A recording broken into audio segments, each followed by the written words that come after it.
आदाब, मैं हूं मुमताज आलम रिजवी और मैं बात करूंगा इजराइल की।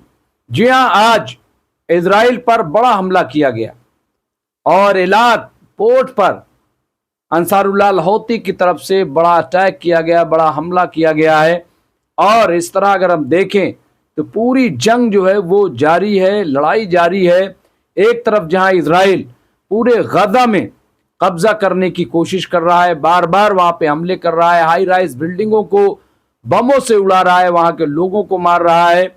और अब तक 65 से 70 हजार लोग गाजा में हलाक हो चुके हैं, मारे जा चुके हैं। बहुत सारे लोग जो है वो बेघर हो चुके हैं। वहां कुल आबादी आप जानते हैं कि 24 लाख की है गाजा में। लेकिन अब वहां पे जिस तरह के हालात हो गए हैं, लोग घरों को छोड़ के चले गए हैं। लेकिन उसी के जवाब में अब आप देखिए कि ये कार्रवाई जो अंसारुल्लाह लाहौती की तरफ से की गई है, कल इजराइल ने भी कई वहां फाइटर जेट से हमले किए हैं। तो इस तरह के हालात बने हुए हैं और अंसारुल्लाह लाहौती ने तो अब अरबों को भी धमकी दी, कहा रेड सी नहीं बल्कि अरब सी भी जो है वो भी हम बंद कर रहे हैं। वहां से भी हम इजराइल के जहाज़ों को, किसी भी जहाज को हम यहाँ से गुजरने नहीं देंगे, ये धमकी दी है। तो यहाँ पे आप देखिए कि किस तरह से यमनी मसले अफवाज के एक ड्रोन ने इजराइल के जनूबी बंदर एलात में एक होटल को निशाना बनाया। अरब मीडिया के मुताबिक ड्रोन ने इजरायली दिफाई निज़ाम को अबूर करते हुए अपने हदफ को बराह रास्त निशाना बनाया है। तो ये आप देखिए, और वहाँ पे जो खबर आ रही है कि हालात जो हैं वो बड़े ख़राब हो गए थे। हमले के फौरी बाद ख़तरे के सायरन बजाए गए। मकामी ज़राए ने बताया कि हमले के बाद धुएं के बादल आसमान में नमूदार हुए। इजरायली फ़ौज ने भी अभी तक इस हमले में इंसानी या माली नुकसानात की तफसीलात जारी नहीं की हैं। ताहम फ़ौज के तर्जुमान की प्रेस कॉन्फ्रेंस इस वाक़े के बाद मुलतवी कर दी गई है। तो यहाँ पे आप देखिए ये बहुत बड़ा हमला एक तरीके से इसको हम मान सकते हैं। और ये इजराइल के लिए ख़तरे की घंटी भी इसको तस्वुर किया जा सकता है, क्योंकि अंसारुल्लाह लाहौती की तरफ से ये ऐलान किया गया है कि हम फ़िलहाल रुकने वाले नहीं हैं। हम उस वक्त तक ये अपने हमले जारी रखेंगे कि जब तक गजा का मुहासरा नहीं ख़त्म किया जाता, यानी जो घेराबंदी है उसको कब्ज़े में ले रखा है और वहाँ पे नाकाबंदी जो है वो नहीं ख़त्म की जाती, वहाँ पे जिस तरह से लोगों को मारा जा रहा है वो नहीं रोका जाता, तब तक यमन के हूती जो है वो इस तरह से हमले जारी रखेंगे। और इसके साथ साथ एक और ख़बर जो आई है वो भी यमन से, क्योंकि आज जो यमन के लीडर हैं अब्दुल मलिक अलौती, उन्होंने एक बार फिर तमाम जो मुस्लिम ममालिक हैं उनको ख़बरदार किया है, उन्हें आगाह किया है कि अगला नंबर आपका। और ये इसलिए क्योंकि अब खबर चल रही है कि कतर के बाद अब इजराइल तुर्की पर हमला करने की कोशिश कर रहा है, उसके लिए तैयारी कर रहा है। साइप्रस में उसने अपने एयर डिफेंस तैनात किए हैं। साइप्रस वो जगह है कि साइप्रस तुर्की के साथ 36 का आंकड़ा है, दोनों आमने सामने रहते हैं। उसका फ़ायदा उठा करके ये तमाम जो तजिया निगार हैं, रिपोर्टर्स हैं, वो लिख रहे हैं, कह रहे हैं कि उसका फ़ायदा उठाते हुए इजराइल अब साइप्रस में अपने एयर डिफेंस तैनात कर रहा है। और ये इसलिए कि वो अब तुर्की पर हमले की तैयारी कर रहा है। अब इस दौरान आप देखिए ये अंसारुल्लाह लाहौती की तरफ से जो अब्दुल मलिक अलौती उनका बयान है। यहाँ अंसारुल्लाह यमन के सरबराह सैयद अब्दुल मलिक बदरुद्दीन अलौती ने कहा है कि गाजा पट्टी के दहशतनाक वाक़यात से अगर किसी में भी ज़र्रा बराबर इंसानियत पाई जाती हो तो वो खामोश नहीं बैठ सकता, चुप नहीं बैठ सकता। क्यों? क्योंकि जो हो रहा है जुल्म हुआ देख रहे हैं, किस तरह से वहाँ बच्चों को मारा जा रहा है, औरतों को मारा जा रहा है, बम बरसाए जा रहे हैं। अंसारुल्लाह के सरबराह ने सयूनी सफ़ाकियत को आलम इस्लाम की कमज़ोरी का नतीजा करार देते हुए कहा कि वो मुसलमान जो एक मिल्लत की तबाही को खामोशी से देखते रहे, अच्छी तरह से जान लें कि सयूनी मंसूबों के तहत उन्हें भी इस्तिस्ना नहीं मिलेगा और वो भी इजराइल के जद में ज़रूर आएंगे। यानी उनका इशारा साफ था यूएई की तरफ, उनका इशारा जॉर्डन की तरफ, उनका इशारा सऊदी अरबिया की तरफ, मिस्र की तरफ, सब तुर्की की तरफ।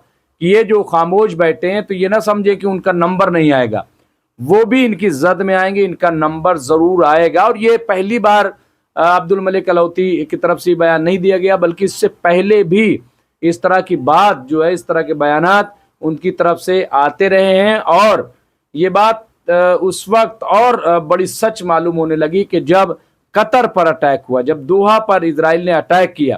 حالانکہ اسرائیل کا کہنا ہے کہ ہم نے وہاں پہ حماس کے دفتروں کو نشانہ بنایا، حماس کے لیڈران کو نشانہ بنایا، ہم نے قطر پہ کیا ہی نہیں، لیکن قطر یہ کہہ رہا ہے کہ یہ حملہ ہم پہ ہے اور یہ ٹیررسٹ اٹیک ہے، یہ دہشت گردانہ حملہ ہے، اور اس کو لے کر کے ایمرجنسی میٹنگ بلائی تھی، سب آپ کو پتا ہے۔ تو اب یہ جو بات کریں، اچھا یہ بات بالکل صحیح ہے کہ جس طرح کا ظلم اسرائیل کے اندر کیا جا رہا ہے، جس طرح سے اسرائیل کے اندر مارا جا رہا ہے لوگوں کو، آپ دیکھیے کہ کیا آپ یہ سمجھتے ہیں کہ اس پہ کوئی خاموش رہ سکتا ہے؟ دنیا بول رہی ہے، پوری دنیا میں پروٹیسٹ ہو رہا ہے، اسرائیل کے اندر پروٹیسٹ ہو رہا ہے، امریکہ کے اندر، لندن کے اندر، اٹلی کے اندر، فرانس کے اندر، کہاں پروٹیسٹ نہیں ہو رہا ہے؟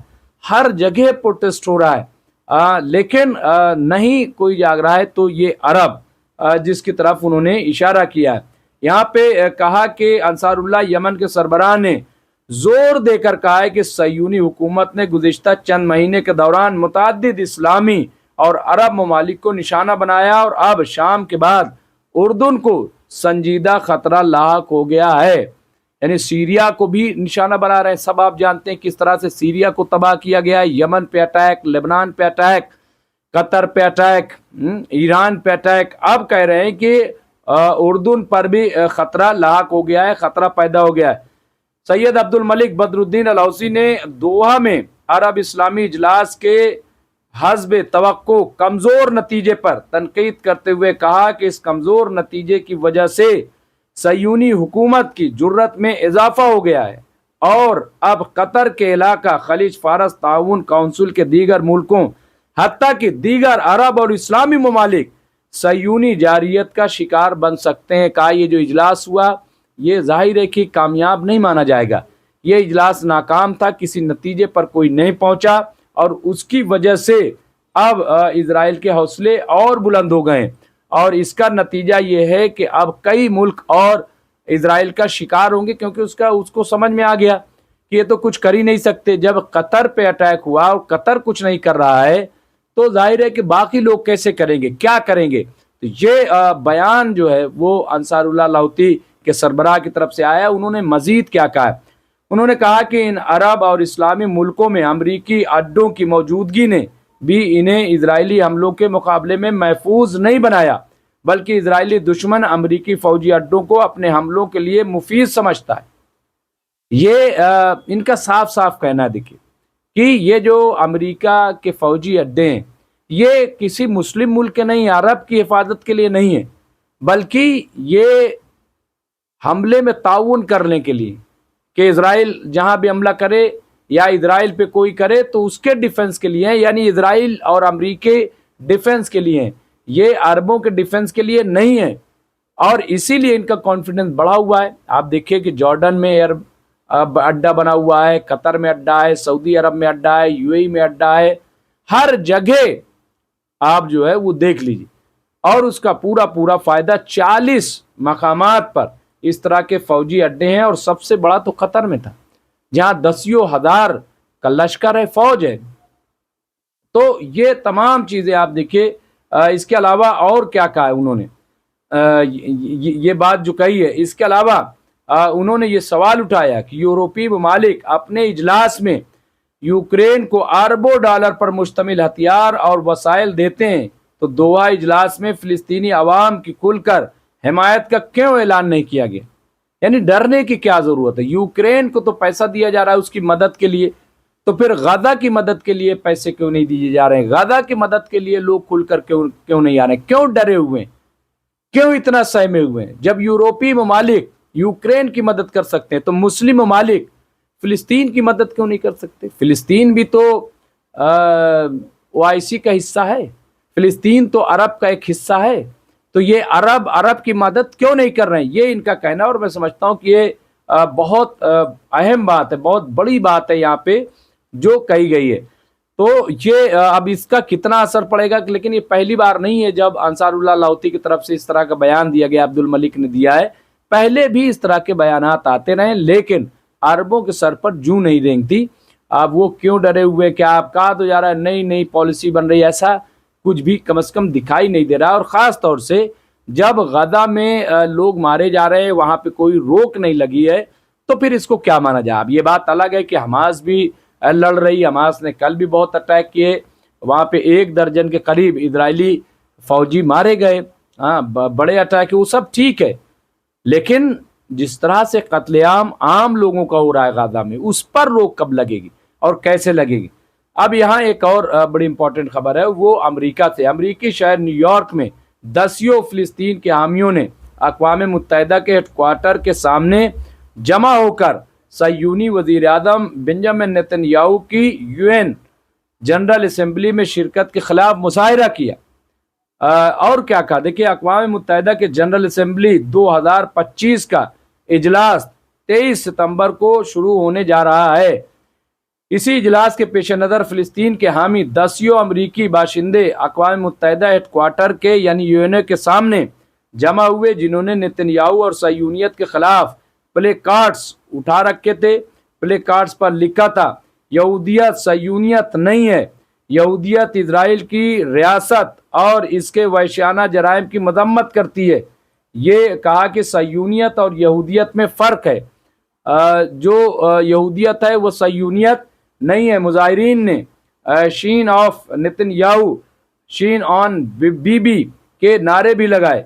इत्तलात हैं कि न्यूयॉर्क पुलिस ने हम-आहंगी और एहतजाज के दौरान इसकी मौजूदगी के बावजूद सह्यूनी मुखालिफ और फ़िलिस्तीन के हामी यहूदियों को मार्च के दौरान बाज़ सह्यूनी नवाज अनासिर मुखालफत का भी सामना करना पड़ा। तो ये आप देखिए, यहाँ पे यहूदियों ने ही प्रोटेस्ट किया, और दुनिया में कई जगह पे, ईरान में भी यहूदी हैं, फ़िलिस्तीन के अंदर भी यहूदी हैं, दुनिया के कई मकामात, लेकिन कह रहे सह्यूनियत अलग है, सह्यूनियत जो है यहूदियत नहीं है। ये हिस्सा जो है वो अब बट रहा है।